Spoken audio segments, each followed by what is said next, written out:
Bandeko conseil de sécurité c'est kataki kuna na États-Unis to bandaki kozela to zula bino ba vidéo po bino bozana tembe boye bakaki bato balandaka mingi bazana tembe balingaka toujours ba preuve mais bakendaka bango moko luka ba preuve te ko ksanga mutu pasi bandeko na eli bino makambo elekaki kuna na conseil de sécurité bakati bitumba esili normalement de tozaboui bitumba esili il faut nanga na M23 Rwanda abimisa batu na ye na Goma na Lubumbashi parce que ngonga esi elelaki sikoyo etikali ke Rwanda ye moko soki alobi ke akobimisa batu na ye te na mabele na biso parce que balobi mabele na biso eza mboka na biso donc mutu akokota te na loyenge po azo bapartia na lobake o eza ya bango nga naza kosambela Rwanda po tika biso kimia. Il faut Kagama kendi. Kagama sera kete. Abundi tant d'années à sacrifier vinaye pour azwa mabele à Congo à côté na Rwanda. Siko akindeka na kimia boy bandeko. Boy baki a respecter ngote. Alors soka respecter ngote. Rwanda ba rolongula na makasi. Na romelate. Bolanda.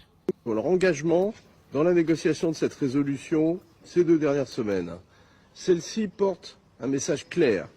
Il n'y a pas d'issue militaire au conflit dans l'Est de la République démocratique du Congo. L'offensive du M23, soutenue par le Rwanda, doit cesser. La priorité va à la conclusion d'un accord de cessez-le-feu effectif, inconditionnel et immédiat. Un retour au dialogue est urgent avec l'appui des médiations régionales. La souveraineté et l'intégrité territoriale de la République démocratique du Congo doivent être respectées. Les forces rwandaises doivent se retirer sans délai du territoire congolais, comme l'ont déjà déclaré le secrétaire général des Nations Unies et les membres de ce Conseil. La MONUSCO doit pouvoir mettre en œuvre son mandat pour le bien des populations civiles, sans être entravée dans ses actions ou sa liberté de mouvement. Cette résolution rappelle enfin le rôle clé des processus de Luanda et Nairobi en vue de trouver une solution politique durable qui passe par le retrait complet des forces rwandaises et le démantèlement des FDLR. Monsieur le Président, avec près d'1 million de déplacés et des milliers de morts et de terribles exactions, les populations civiles paient un lourd tribut du fait de l'escalade de ce conflit qui n'a que trop duré. Le M23 poursuit ses avancées dans le sud Kivu au risque de déclencher une guerre régionale. Il est grand temps que le Conseil s'exprime avec clarté pour favoriser une cessation des hostilités et les conditions nécessaires à une désescalade, en complémentarité avec les initiatives régionales que la France soutient. Plusieurs pays de la région se sont exprimés mercredi pour se joindre à cet appel. Pour terminer, je me félicite que le Conseil de sécurité se soit montré à la hauteur de cette responsabilité. Il est regrettable de cette responsabilité. Je vous remercie. Les négociations sur cette résolution qui est le reflet de la situation qui prévaut en RDC. Il s'agit d'une première étape vers la reddition de comptes pour le M23 et pour la progression des forces rwandaises. Cette semaine, nous avons décrété des sanctions contre James Kabarebe, le ministre d'État chargé de l'intégration régionale, et Lawrence Kanyuka Kingston, porte-parole du M23 AFC, ainsi que 2 sociétés détenues par M. Kanyuka.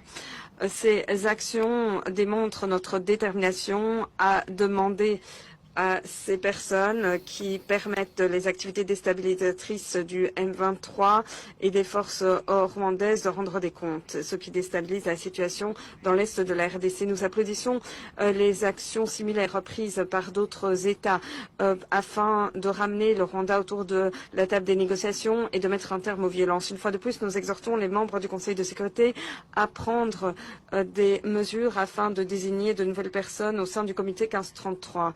Nous appuyons les processus pilotés par l'Union africaine ou par l'Afrique afin de régler la crise dans l'est de la RDC, car les acteurs africains ont tout intérêt à éviter un embrasement de la région des Grands Lacs. Toutefois, ces processus ne doivent pas empêcher une riposte robuste et rapide du Conseil de sécurité. Nous devons nous exprimer et agir de façon unie afin de trouver une issue à la crise. Le Royaume-Uni remercie la délégation de la France, délégation porte-plume, pour ses efforts, et nous remercions également tous les membres du Conseil d'avoir contribué à l'adoption de cette résolution importante. Nous soutenons pleinement ce texte. Nous espérons que cette résolution contribuera de façon positive aux efforts diplomatiques dans la région, notamment le sommet de la CEA et de la SADC qui a récemment eu lieu. Nous espérons que cela permettra de mettre un terme au conflit. Nos ministres ne ménagent aucun effort pour soutenir un dénouement politique au conflit, car il n'y a pas d'issue militaire. Monsieur le Président, les violations auxquelles nous avons assisté ces dernières semaines dans l'est de la RDC sont absolument inacceptables. Cette résolution